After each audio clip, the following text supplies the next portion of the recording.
Hey there people, Ryan White here for hypermusic.com.au. In today's tutorial we're going to look at how you can develop smooth and fast chord changes on the guitar regardless of whether you're playing electric or acoustic. So let's jump to it. So the foundation of our ability to have smooth and fast chord changes on the instrument boils down to having a solid understanding of our technical concepts.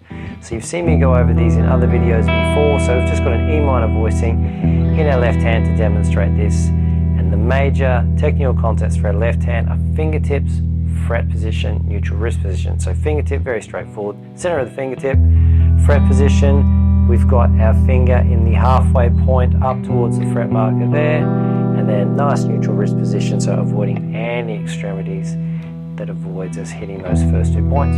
With our pick, super straightforward. We just want to make sure that we've got the pick itself coming back at a right angle to the instrument to make sure that we can smoothly execute any alternate picking and strumming. So the first step when it comes to having really smooth chord changes is actually getting our fingers in the right positions. So we're just going to start off with a C major, okay, and then we'll add this to a G major once we start making our transitions to look at the processes that we're going to get into today.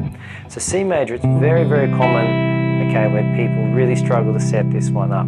Because it's stretched out over 3 frets, it's okay to aim your first finger, fingertip fret position, second finger in really good fret position, so right up towards the marker. But with your third finger, I always recommend halfway and up. So depending on your hand size, it's generally, most people find it very comfortable to have your third finger about the halfway point. Okay, so once you've got the actual chord shape laid out, we're going to apply the checking method. So we go through, pick the strings individually just to make sure, okay, everything's smooth and clear. If, for example, we've got a string that's muffled and we don't know how to block it or unblock it rather, just take your other fingers off, isolate that problem, use the open string technique. Okay, I've done a video on this technique specifically. Get the finger in the correct position and then replace the other fingers around. Okay, so once we've got our fingers in the correct positions using the checking method, then we're going to start to apply the steady and controlled repetition process. So with this C major, it's very, very common when people start practicing it to transition to other chord shapes or even set it up itself. Everyone likes to start with a certain finger. Some people start with their first finger and build the chord shape around it.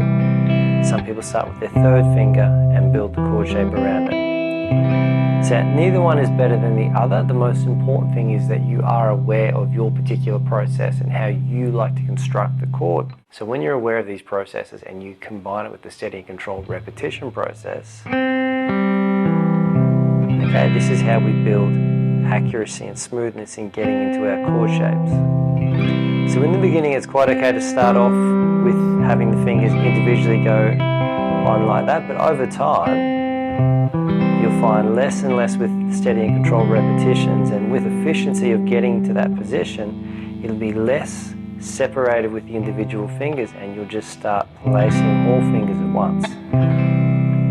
Okay, and that just comes by prioritizing accuracy when setting up these chord shapes. So just knowing what those technical concepts are and what positions we want to get our fingers into. Now we're going to start practicing how to combine this with our G major. So by practicing how to set up that chord shape, be aware of your process. Does the first finger go down? You like to do that, and then place the fingers there. Go back to C, first, second, third, go through check, strum, go to G, first, second, third, check, strum, and just repeat that by prioritizing the accuracy. Okay,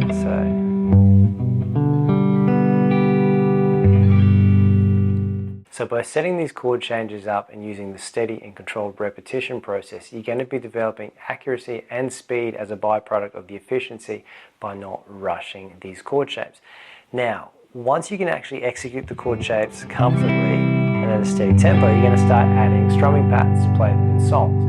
Now, this is where we get to the next part of this video, where we look at the leaving technique to help people play those really fast and smooth chord changes. Okay, so our example here we're going to look at is 1, 2, 3, 4, and 1, 2, 3, 4, and 1, 2, 3, 4,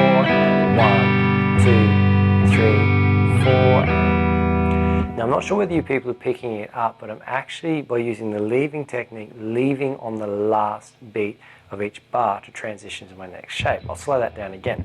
So it's 1, 2, 3, 4, and 1, 2, 3, 4, and... So this might sound very pronounced once it's slowed down, but once the chord progression is sped up to a faster tempo, this leaving technique just blends in to the movement of the progression.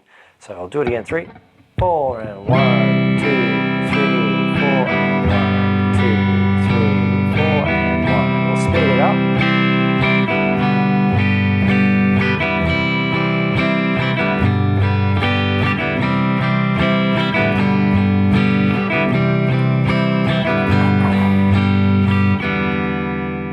So all we're doing there, people, is on the last beat of the bar when we transition to the next chord shape. We don't hold our chord shape to the death and go 1, 2, 3, 4, and 1 and make a very sudden jump like that. If all guitar players 1, 2, 3, 4 and leave early to transition to the next chord shape, particularly when they're using open chords. So if you want to get access to a wealth of info and more topics like on today's video to truly set your playing apart, make sure you check out the High Point Music Guitar Fundamentals program. This course expertly guides you through every single detail required with its unique and interactive method that allows you to master the fundamental skill sets of contemporary guitar. You can even check it out on an obligation-free trial before you sign up, so there's no excuse to be stuck in a rut with your playing any longer. Also, people, don't forget to hit those like and subscribe buttons to support the channel and stay up to date. And lastly, if you would like to directly contribute and show your appreciation for this content, follow the links below and sign up for a $1 per month membership on Patreon. My name is Ryan White. I will catch up with you all in the next video.